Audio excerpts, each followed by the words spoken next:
Welcome to CARICOMP Insider, where high-tech facial recognition meets real-world intelligence.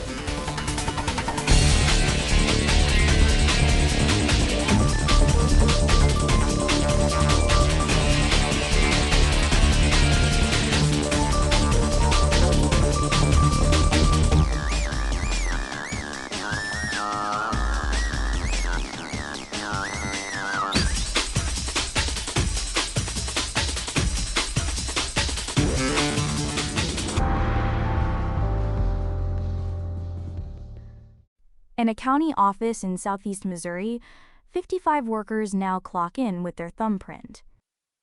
The county spent a little under $12,000 to make the switch. And before the vote that put thumbprints into the system, nobody published a policy saying where that data goes, how long it's kept, or who can see it. If your boss told you tomorrow that punching in now means scanning your thumb and sharing your phone's location, what's the first question you'd ask? And who would actually answer it? This is Stoddard County, Missouri. They replaced paper timesheets with a system called Time Clock Plus, fingerprint scans for some workers, and phone check-ins fenced to a specific location for others. Here's why a small county matters to you. You can change a stolen password. You can't change your thumb.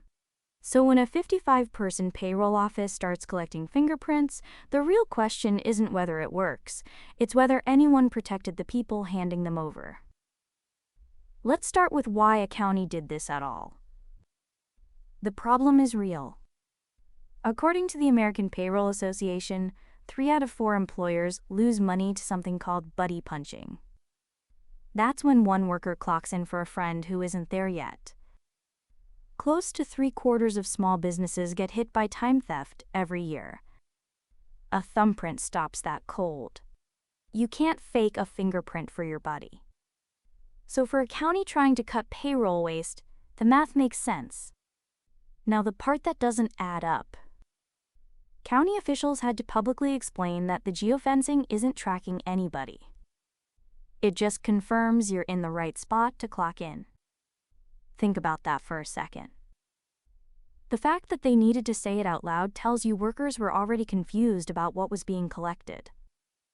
That confusion didn't come from nowhere. Here's the gap that should make you sit up.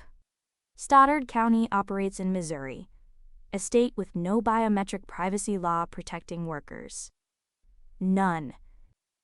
So this is completely legal.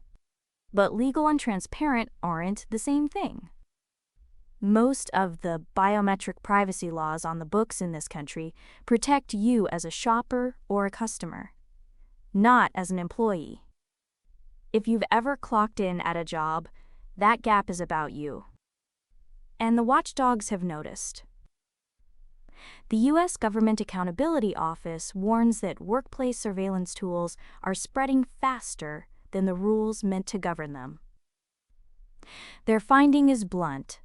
Weak safeguards and missing transparency leave workers exposed to misuse. Now layer that onto Stoddard County. No published rule on how long fingerprints get stored. No public plan for what happens if there's a data breach. No clear way for an employee to object. 55 people are now in the system, and that paperwork still isn't on the table. The story here isn't a small county buying a time clock. It's normalization. When a 55-person office adopts biometrics with no legal heavy lifting, it sets a quiet precedent, one that bigger employers can point to and copy. The deployment is racing ahead of the rules. The fingerprints went in first. The protections are supposed to come later. So here's the whole thing in plain terms.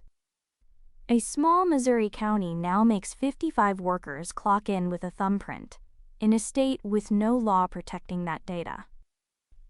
The technology fixes a real fraud problem.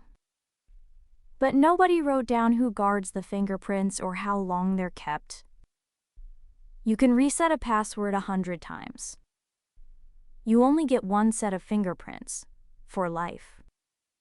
Whether you run a payroll office or just punch a clock, that's worth a question before you press your thumb down. The full story's in the description if you want the deep dive. Now you know something most people in this industry don't. Use it. And when you're ready to put it to work, caracomp.com. We'll see you tomorrow.